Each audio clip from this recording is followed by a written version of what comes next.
working lunch. Je tiens évidemment à remercier le Premier ministre Skerritt. Thank you, Prime Minister Skerritt, for co-chairing the meeting with me. And I'll be introducing our Deputy Prime Minister, Chrystia Freeland, who's going to also be a co-facilitator. Deputy Prime Minister and Finance Minister, Chrystia Freeland, who is going to be moderating this session. I'm also glad to be joined by Ministers Hussein and Guilbeault for this session on the global financial architecture reform and access to finance. CARICOM is celebrating its 50th anniversary this year, and in that time, so much has changed. But multilateral organizations like this are what we need for moments like the one we're living through right now. It's important to have productive conversations like this one about our shared future and how we meet essential financing needs as we face this moment and make progress towards the Sustainable Development Goals.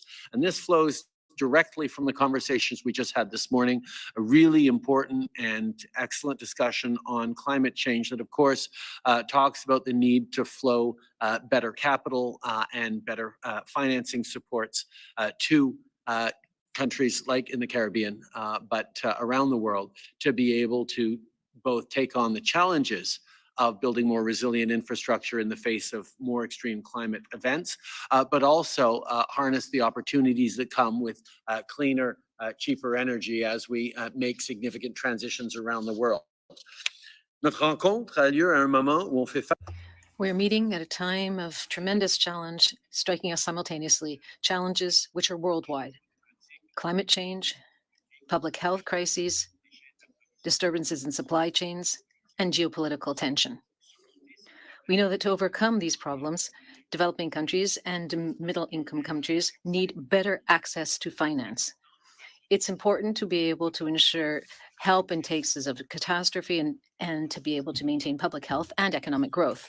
Is committed to reforming and reimagining the international financing architecture.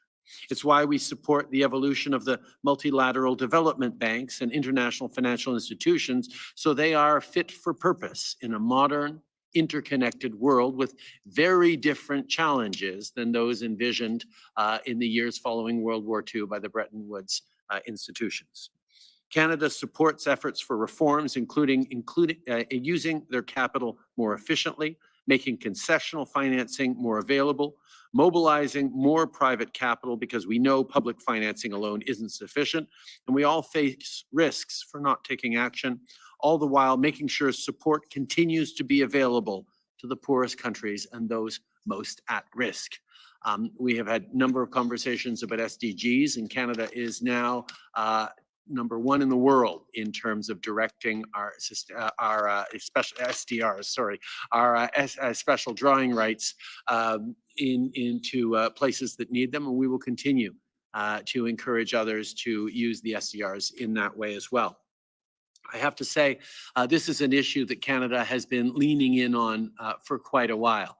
A number of years ago, along with Andrew Holness of Jamaica, the two of us led the way on a financing for development initiative through the UN that set the table for a lot of the work that is now being done. And I want to thank Andrew again for all his leadership and hard work on that initiative while we ran that through much of a pandemic as well. But it was an important conversation to have and highlighting just the great work that you've done, not just on that issue, but also on growing and having a high-performing economy in Jamaica. There's a tremendous amount of good things coming out of there. We also welcome, obviously, the contributions to the Bridgetown Initiative, which has refreshed and re-energized conversations around this important issue. Prime Minister Motley, Mia, you and I spoke about this many times, but particularly this year when we met at the UN this past spring. Canada has joined international partners in calling for major creditors, both public and private, to offer climate-resilient debt clauses that pause debt repayments for vulnerable countries in times of crisis or catastrophe. And Canada will now offer climate-resilient debt clauses, CDRCs, CRDCs, in all new sovereign lending. We've also contributed a significant amount of our special drawing rights to the IMF's Poverty Reduction and Growth Trust, including the announcement of an additional 700 million SDRs worth $1.3 billion at the UN General Assembly last month. I believe in terms of SDRs, we're up to about 48%, which is higher than anybody else. A lot of that flows to the Global South. Some of that is for Ukraine, but we are there to make sure that we are sending money to where people need them most. Both of these initiatives answer calls from the Bridgetown Initiative, but we know that this is about more than just making sure you can get through this moment of crisis and the next. It's about making sure that the Caribbean is poised to thrive, to help boost investment in the region so that your economies can innovate, modernize, and continue to grow.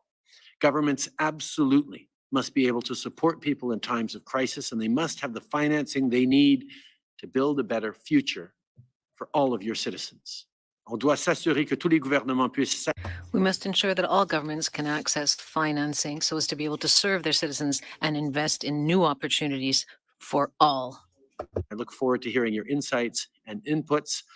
And with that, I'm happy to turn it over to the Prime Minister of Barbados, Mia Mottley, to open up the conversation on international financing. Thank you very much, Justin. And first of all, let me thank all of my colleagues for holding the line and us agreeing that the time for change is immediate with respect to the international financial system. Our countries have become highly indebted, not because of corruption or profligacy, but because of the complexity of governance that we face, ranging from environmental threats to the consequences of a transition to a liberalized trading environment over the last 30 years that saw the diminution of our agricultural and manufacturing sectors when others could equally sustain theirs through mechanisms that were grandfathered. And this is in spite of us having no capacity to distort the global trading system in either goods or services. We have maintained that the one-size-fits-all prescription and the victimhood of rules that are imposed on us are not of our own making, cannot continue. Up to yesterday, 2 more countries were blacklisted, and the consequences of this blacklisting continue to hurt our countries because effectively companies will de-risk as a result of the enhanced due diligence that must be put in place in order for them to continue to do business. Similarly, the correspondent banking issues continue to bedevil my brother to the right and too many of our countries as if we were financial lepers or pariahs.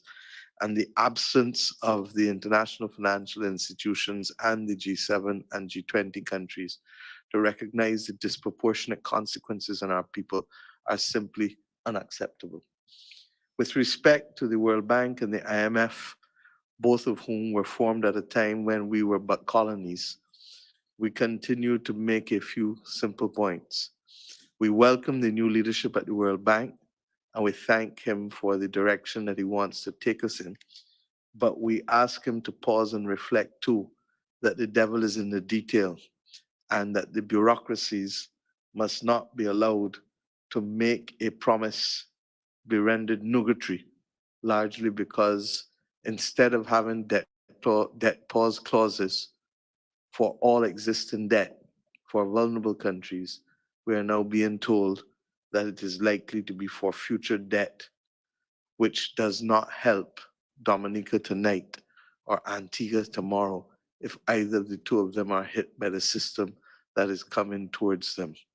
The notion, and I think the chairman of CARICOM, he said it over and over, that within the first few days after losing 226% of his GDP, rather than being able to secure his focus on providing housing and food in the immediate restoration efforts, he had to worry about paying debt to the World Bank and other institutions. I'm saying that if this is to be meaningful, and if we are to accept the scientist's view that we are running out of time within which we can do the adaptation necessary to meet the increasing temperatures, then it cannot be for future debt, because we will have to wait another 10 to 15 years for it to have any kind of corresponding impact on our countries. Secondly, I'm told that it is going to be intended for principal alone. We cannot ask people to pay interest rates when they're supposed to be feeding people in the aftermath of a crisis.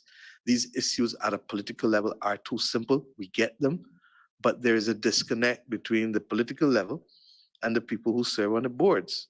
And therefore, one of the things that came up in Marrakesh last week, and I hope that we can see movement on it, is that we may well need a council of ministers at both of these institutions in order to ensure that that disconnect between capital and the institution does not continue, because the world simply does not have the space left or the buffer left for the kinds of errors that come from that disconnect between those who sit on the boards.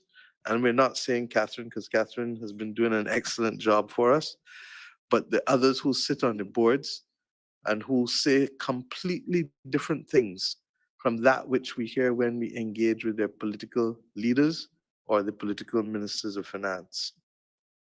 With respect to the IMF, we believe that a number of things. One, that in an environment of high interest rates, the surcharges must go.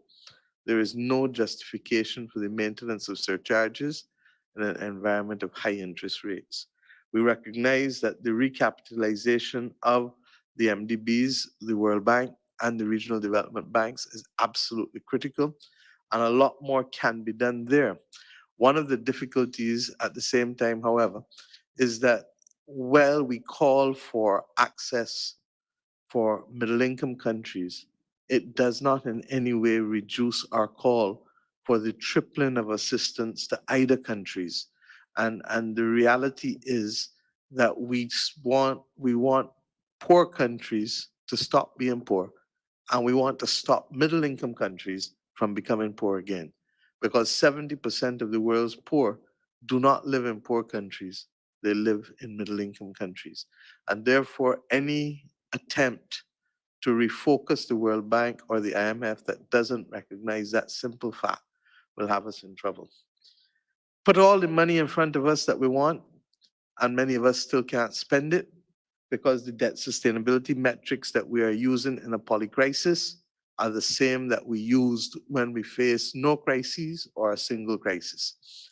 And this is critical because if countries are to adapt in the next decade, if we are to get the coastal preservation that Keith spoke about this morning, rather than the spectacle of having to move populations from off the coast as refugees within the country itself, if we're to get that, then we need to be able to move now with alacrity. And I fear that the absence of political will that is reflected so clearly in the failure to ramp up the scale in terms of the recapitalization of the World Bank, 15 to 20 billion a year is not going to do it when the demands across Africa, Latin America, Asia, and the small island developing states is as comprehensive as it is. And when, as you have made the point, Justin, that there are serious issues with respect to how much you can further place public money available. That is why the Bridgetown Initiative also calls for a complete review of how we look at the World Bank. The World Bank cannot be that place that is only the recipient of public money. More than anything else, the last 70, 80 years has seen a plethora of multinational corporations develop. And while we want them to continue to thrive, they must play their part. And the global minimum corporate tax cannot be the only mechanism by which they play their part. There are global public goods that if we don't secure them, will ensure devaluation of the quality of life of all of the world's citizens. And to that extent, we need clarity on what those global public goods can be and how we finance them. Obviously, climate, preservation of climate and biodiversity is critical. We're in Canada, and therefore the Montreal Protocol recently would have added significantly, and we thank you for your leadership on that. But if we don't move these protocols into live reality, they won't help us. And therefore, we need money, we need oxygen in order to do that globally. Secondly, we need to be able to deal with pandemic, current, and any future ones, including the silent pandemic of antimicrobial resistance that is already the third largest killer of people globally. Thirdly, conflict and war. And boy, are we seeing why we need to spend money. And the destruction of the lives and opportunities from the Sudan to the Middle East to Ukraine, it is too much for the world to carry. And we have to literally deal with the consequences of conflict, but at the same time seek to build a sustainable peace. Fourthly, food and water access. All of this fancy talk, people don't have access to food within a few days or water within a few days, their lives are severely compromised. And finally, the one that is least talked about, but is critical for stability, dealing with the digital divide that only deepens the inequity amongst our populations. The public money will not be enough in the World Bank to solve that. But if we can, one, ensure that we have access to some kind of global mechanism for multinational corporations whose balance sheet exceeds perhaps more than half the world's countries. And if we can also have a mechanism for philanthropy to play its part, recognizing that they get to spend on what they like, but we need them to spend on what the world needs. And therein lies the difficulty. So that we have three sources of funding then: public money, private sector capital, not to bankrupt them, but to leave a little few cents on the table, and philanthropy. And we can then have a World Bank that is scaled up to help meet the needs of the world. If it doesn't happen, nature abhors a vacuum, and the vacuum will be filled in some other way, regrettably. The last point, as I said, is the debt sustainability metrics. Every country in Europe is now at a debt to GDP ratio of 90%. And the 60% used as the standard clearly does not work for us now. When I ask why Europe hasn't changed, it has probably more to do with the difficulty in amending treaties rather than anything else. But if we continue to insist at the IMF and at the World Bank, and by the credit rating agencies who really have to become part of the conversation, that we go to a metric that is too steep while fighting polycrises, then we literally collapse the capacity of countries to respond in ways that are necessary for people's lives to be maintained. Rav spoke this morning, and he spoke about the importance of people, leadership, and institutions. And I don't know what else to say. We come to these meetings and we are not getting the needle moving because of the absence of political will that is focused on domestic politics, political will that is focused on geopolitics. I ask myself, what was so special about 1969 that caused the countries of the world to rise to the leadership to introduce special drawing rights? Why are they more than equal to the task of their times than we are to the task of our times, when the crises that we face are significantly greater? I believe that Canada has the potential not just to be a leader on this, but to also start to be able to help us speak truth to power to the remaining few countries who are blocking progress at the World Bank and at the IMF. And I also believe that we have to have the courage to say that the common framework for the treatment of debt is not working. And I would wish that the IMF perhaps can do a study to quantify the costs of the time that it has taken not to get agreement on debt and the consequences to countries, including our own country, Suriname, within this community. And unless we come to the harsh reality that what is on the table is not working, we're not going to get there. The last thing I'll say is that we support the increase of quotas, because the truth is, while the IMF has been a bad word for many, it was in fact the IMF that got the global economy through the last 3 years with the rapid credit facility, and with other things. They spent $950 billion, just short of $1 trillion, in being able to stabilize the global economy with the pandemic, and indeed post the war in Ukraine and other things that led to disruption of the supply chain. We understand that, but it is now a time to increase the quotas again and in an equitable way, which comes back to the governance issues that we raised this morning. So I'll stop here, but I really do believe that if ever there was a time for us to stop talking and acting, it is now, because we need time to do. Giving us the oxygen without the capacity to execute will not get us to the finish line safely. Thank you. Thank you, Mia. Thank you very much to members of the press. See you guys a little later.